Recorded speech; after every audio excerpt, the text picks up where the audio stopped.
Hello, today I'm going to show you how to install the intake flow accelerator. It's $30 a piece from Lexus, or actually Toyota makes it. It's part of the TRD system, and it's supposed to increase your horsepower and your gas mileage. I'm a bit skeptical. I think that if it's, a $30 small piece could improve your gas mileage 5% and increase your horsepower, that Lexus would just install it originally. But I'm going to give it a go and let you know how it turns out. I currently get between 20 and 21 miles to the gallon. So if you want to, just in the comment section, just ask me for an update and I will let you know if it worked or not. So first thing, what you want to do is you can either with a Phillips screwdriver or a 10 mil socket, you want to loosen this clamp on the hose, and then down here there is a 10 mil bolt. Right here, 10 mil bolt comes out, and you just want to remove that. The sensor right here, the plug, you want to remove that as well. You can unclip it here. It's easiest just to take off this whole housing filter. I'm gonna do it just because later on I'm gonna remove this whole thing and clean out the sensor and the throttle body air and intake. So I have these CRC products. I'm gonna use the tutorial video by GX Bob. It's pretty good, and you can watch that as well to clean that out if you'd like to. It's supposed to do the same thing. It's supposed to increase your horsepower and give you better gas mileage. So I got my nice little gloves on. I just got back from a beautiful day at the salon, got my nails done, so I don't want to ruin that. So we'll get started. So remove this sensor here that goes to the air sensor, and there are 4 of these clips here, one here, one here, one here, one here. You want to remove that. So once you remove those 4 clips and this bolt and loosen this clamp, you'll be able to remove the top of the housing. This is where the air sensor is, so if you want to remove that, you'll just watch the video and you just unscrew those 2 bolts and then spray it out with this product here by CRC. So you can set this aside. It's definitely easier to remove it rather than just fold it back. If you want more room, you can remove this housing to the relay. It's just 4 little push pins or whatever they're called, where there's one here, one here, one here, one here, and you just push it down and then you just pull these little tabs out. It's the same thing for the hood. So I already have the K&N filter. I don't know how much it was. It's probably $60 or $70, and it's supposed to last 3 times as long, but it's supposed to do the same thing. It's supposed to increase your horsepower and your gas mileage. So I went ahead and purchased that probably a year or so ago.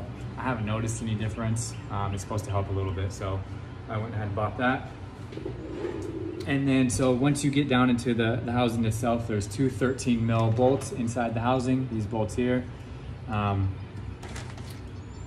You just want a 13 mil socket or a wrench. You can remove those 2, and then there's one off to the side.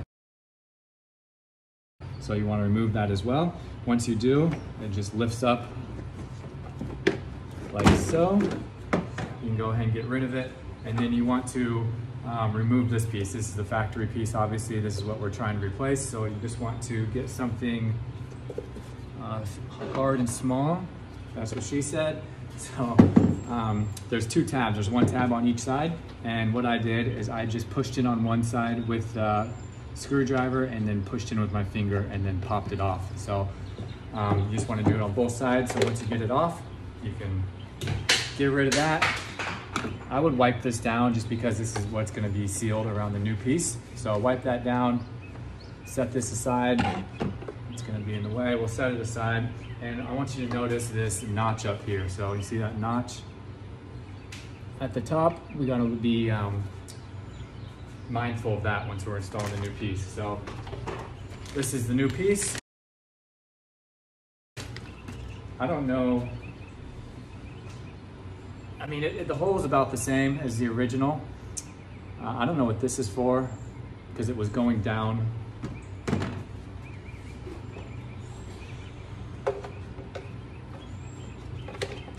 It was going in like this. So, I mean, obviously there's some reason why Lexus designed it this way. I'm not sure what it is, but it was the way this air gets into the housing filter is it goes underneath the car, up the fender, and then the filter's here, or the housing's here. So it goes like this and then goes up like that. So possibly this could block some of the air. I don't know.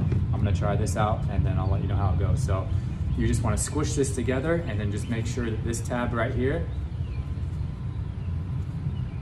is at the top, so 12 o'clock. So just squish it together, insert it into the hole here,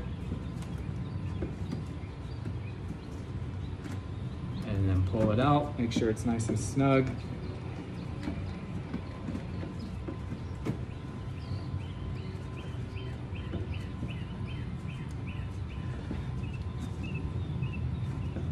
There's only one way to do it, but just make sure that that hole, the opening, is at the top.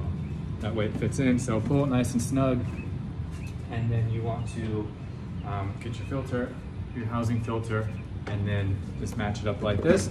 And then you're just gonna put it together the opposite way that you took it apart. Jam it in there nice and tight, and then we're good to go and put the 13 mil bolts back in the housing unit. And that's about it. So let me know if you have any questions.